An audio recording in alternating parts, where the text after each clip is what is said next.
Welcome back to the Carolina Packers podcast, where today we're going to do our continue our conversation on the NBA player rankings for ESPN. We just did a video on our channel for 1 through 5, and I think, like you said, kind of not really controversial. No controversial picks in the top 5. But I think there are some leeway with pretty much all of them. It just. You can do some changes here and there, but like you said, ESPN I think has done a great job with at least the top 5. It's a good selection. Exactly. I brought up questioning whether, in my personal top 5, I don't know that I would put Steph Curry in there just because of concerns about injury, because I believe it's predictive for this coming season. I think so, yes. And so I think his age is a concern. And as a defensive player, I'm more on the side that he's kind of a defensive liability. Yeah. Of course, when he's healthy and he's playing, he's a great, if not the greatest scorer, one of them on the court.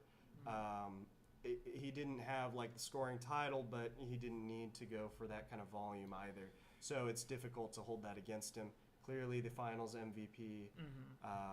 And so I think that carries a lot of weight, obviously. Yep. Obviously, because that is the goal for all sports, is to get that the NBA. final step and everything, get that championship. So I think, obviously 5 is a good place to put him. 5 is a good place at to this put him. point. Obviously, as you can see now, LeBron being at 6. I think that's a good place to put him as well. I think it also is somewhere unfortunate. in the top 10. Yeah, I think it's also unfortunate though, because the team around LeBron obviously is nowhere near the team around Curry. Yes. So I think it's actually hinders LeBron more, because you can kind of game plan for LeBron and kind of have to cover him. Don't have to spread the floor, can kind of congest the middle of the court because not many 3-point shooters or anything. So really, Curry has a pretty open lane, because kind of an easier offense, obviously.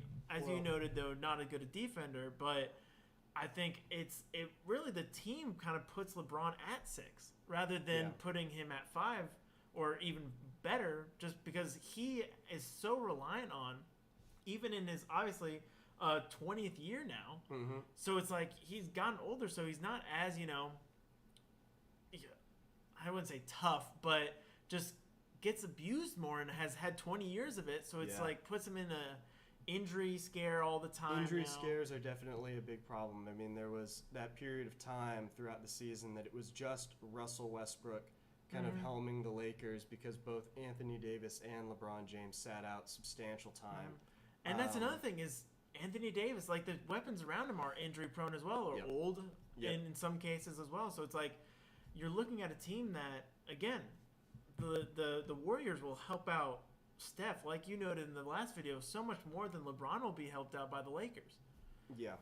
But let's continue to look through this. Let's kind of go through the whole list real quick. So we have Jason Tatum at 7, which we'll come back on that one. Okay. We have Kevin Durant, and then I guess 2 more. So Ja Morant. Yep. And then Devin Booker. Yeah. So where do you want to start on this one? We can start here. So Okay. I know in the last video I had thrown out, because I was just thinking of if you're trying to find comps who are similar to Steph Curry in play style that I think might be better, or I would want to choose for my team over Steph Curry.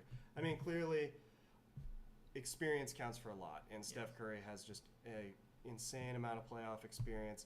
I do like Devin Booker a lot. I think he's a great scorer, great player, has always been a little bit underrated. I think he's been in the top 15 for a while now, and just the Suns were bad. Exactly. And That's when Chris Paul joined, it was like Chris Paul joined, but also DeAndre Ayton was really kind of getting his stride, and they added other pieces. And Chris Paul, he deserves credit, but I think he's not maybe the linchpin of that offense in the way he's sometimes made out to be. He clearly a great passer and scores reliably, like a 15 points kind of thing. But Devin Booker I like a lot.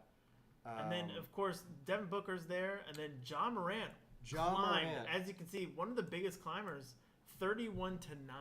I think Ja Morant is another guy Definitely. who, thinking about it, I mean, who's better, Devin Booker or Ja Morant? I don't know why I blanked on Ja Morant earlier, but that comparison's a tough one. I mean, younger. That's the biggest thing, right? He's obviously younger, more athletic. Yeah, younger, more athletic. I mean, he can just off the dribble. Yes. I mean, both of them are really good. Like, obviously, it's different play style. Ja Morant, I love watching. Yeah. Just explosive. I think this is a pretty good spot. Yeah, definitely. For Ja Morant as well. And then as we go down, Kevin Durant was one of those names that I number threw one out. last year. That's a big thing to note right there. Is the number one ranking last year. Yeah. Obviously, didn't have the year he wanted to have, and the Nets in general didn't have the year they wanted to have. So really, understand 8, but definitely someone that can climb back up to 1, 2, 3. Exactly. I mean, he was another guy I thought maybe I would put in my top 5 over Steph Curry. Didn't have the year he wanted as far as a team. Oh but that does not rest at his feet. I No. mean, They had lots of other concerns. Yeah, and that's the thing, because like you're looking at this Nets team, and obviously on outside looking in, amazing talent, amazing everything, but you have to get the meshing. And you can't mesh when you have guys like Kyrie Irving just sitting out on whims. Occasionally. I mean, clearly there was the whole legal issue with Kyrie's vaccination status in the city of New York. Yeah, I mean, it was a headache that whole season, and then Ben Simmons too. And Ben Simmons, of course, showing up, expected for the playoff run, does not play. Yeah, and we don't even know what form of Ben Simmons will get. No clue. And so that's the thing, is like, again, team around a player, a great player, is such a big thing, and will push you obviously back. Just because, again, the Brooklyn Nets obviously were not anywhere near. Of course, because when you're looking at those top players, you're trying to gauge performance, and in some ways, there is no better sign of performance than a deep playoff run, a championship win. And again, speaking of that, I think that's why he's here. Yeah, Jason Tatum. I know we've talked about this. I think that this is too high. Too high.